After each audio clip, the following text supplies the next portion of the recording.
एक बार एक वैज्ञानिक ने एक टिड्डे को पकड़ा और उसे अपनी आवाज़ पर छलांग लगाने को कहा। वैज्ञानिक टिड्डे से कहता, कूदो। टिड्डा उसकी आवाज़ सुनते ही जोर से छलांग लगा देता। अब तो वैज्ञानिक था, तो प्रयोग करना बनता ही था। उन्होंने टिड्डे की छलांग पर प्रयोग किया। वैज्ञानिक ने उसकी एक टांग तोड़ दी और फिर बोला, कूदो। अब टिड्डे की छलांग की दूरी कम हो गई। वैज्ञानिक ने उसकी दूसरी टांग तोड़ दी और फिर बोला, कूदो। टिड्डे की छलांग और कम हो गई। अब तोड़ी गई उसकी तीसरी टांग, छलांग की दूरी और कम हो गई। एक एक करके बेचारे टिड्डे की सारी टांगें तोड़ दी गई। अब आखिरी टांग टूटने पर जब उससे कहा गया, कूदो, तो वह हिल भी नहीं पाया। अब वैज्ञानिक ने अपना निष्कर्ष अपनी डायरी में लिखा। जानते हो उसने क्या लिखा?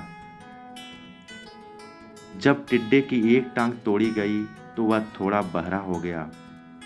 जब उसकी दूसरी टांग तोड़ी गई तो वह और बहरा हो गया। हर टांग टूटने के बाद वो बहरा और बहरा होता गया और सारी टांग टूटने के बाद वह बिल्कुल बहरा हो गया।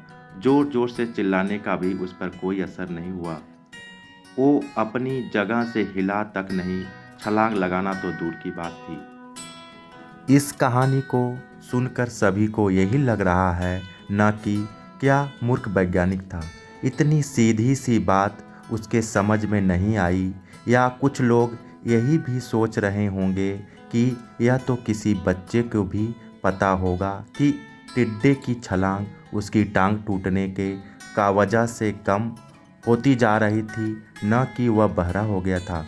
पर दोस्तों, हम सभी जीवन में कई ऐसे भी मूर्ख बन जाते हैं। कई बार जीवन में दो घटनाएं एक साथ ऐसे ही घटती हैं क्योंकि उनका एक दूसरे से कोई संबंध होता ही नहीं है, फिर भी लगता है कि गहरा संबंध है। कभी कभी दिखता कुछ और है, हमें समझ में कुछ और आता है, लेकिन होता कुछ और है। यदि पछताना नहीं है तो जल्दबाजी में कोई निर्णय न लें। हमेशा सोच समझकर इस्तेमाल करें, नतीजे सोच समझ कर लें। हाय दोस्तों, ऐसी कहानी सुनने के लिए हमारे चैनल को शेयर एंड सब्सक्राइब ज़रूर करें। धन्यवाद मित्रों।